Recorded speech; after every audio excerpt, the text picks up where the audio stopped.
அம்மா வந்து இந்த பீன் கம்பெனில வந்து 1.5 வருஷமா இருக்காங்க கேட்டா? ஆமா. ஓகே. சோ அவங்க வந்து உங்களுக்கு ஃபோர்ஸ் பண்ணிருப்பாங்கம்மா வாமா செய்மா நீங்க அப்ப வேணாம்னு சொன்னீங்க?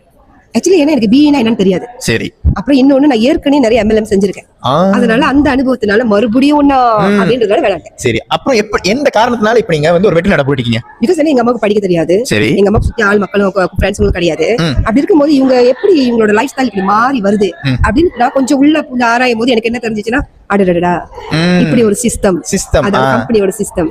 அடுத்து ரெண்டாவது நம்மளே நார்மலா சொல்லுவோம் புதுசா ஐடியா தோணுதுடா அப்படின்னு. அந்த மாதிரி இருக்கும்போது இப்ப சொல்ல முடியாது. அடுத்து ஒரு ப்ராடக்ட் புதுசா வரலாம், அமேசிங்கான ப்ராடக்டும் வரலாம். பட் ஆனா இருந்தாலும் அதை கொண்டு போய் சேர்க்கறதுக்கு ஒரு லீடர்ஷிப் ஒண்ணு வேணும்ல, ஸ்ட்ராங்கா அது எப்படி கொண்டு போய் சேர்க்கணும் ஒரு சிஸ்டம் வேணும்ல. அதான் பி இன்டர்நேஷனல் கம்பெனி அப்படின்னு உணர்ந்ததுனால இப்ப பி சேரேன்.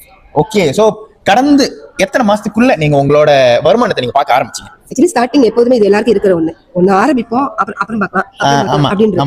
அப்புறம் இன்னொன்னு செஞ்சுட்டேன் அப்படின்னா முழுமையா செஞ்சிருக்கிறோமா அப்படின்ற ஒரு விஷயம் இருக்கும். சோ இது ரெண்டுமே ஒரு கிட்டத்தட்ட ஒரு 5 மாசத்துக்கு என்கிட்ட இல்ல. செய்யறேன் அப்படி இருந்துச்சு. இப்ப மீட்டிங் வருவேன் அப்படின்ற மாதிரி. ஆனா பட் அதுக்கு அப்புறம் 4 மாசம் ஏன்னா எனக்கே தெரிஞ்சு போச்சு எனக்கு அடுத்த வினாடி இல்லன்னு நம்ம சொல்றோம், அது உணர்ந்து சொல்றோமா அப்படின்னு இந்த 4வது மாசத்துலதான் எனக்கு தெரிய வந்தது. சோ ஒரு ஈவென்ட்க்கு போன மீட்டிங் போனேன். சோ அங்கே இருந்து நிறைய பேர் பேசுவாங்க. அந்த மாதிரி நம்மளோட RCC இளையகுமாரன் பேசும்போது எனக்கு பெரிய ஒரு விழிப்புணர்வு என் கணவருக்கு. அங்கேருந்து ஒரு டர்னிங் பாயிண்ட் தான் என் வாழ்க்கையில. அடுத்து நம்மளுக்கு வினாடி ரொம்ப நாள் இல்லடா, கொஞ்ச நாள் தான் நல்லது செய்யணும்னு நினைக்கிறிய, நீ எவ்வளவு சீக்கிரம் செய்ய முடியுமோ செஞ்சுக்கோ அப்படின்றத நினைச்சு பார்த்தோம். சோ ஒரு பிளான் பண்ணணும். ஓகே, ஒர்க் பண்ணணும்னா முதல்ல பிளான் பண்ணணும், அதுக்கப்புறம் செயல்முறைக்கு கொண்டு வரணும், அதுக்கப்புறம் ரீசெக் பண்ணணும். சோ இது எல்லாம் பண்ண ஆரம்பிச்சதுனால இப்ப நல்ல இன்கம் பாக்குறேன்.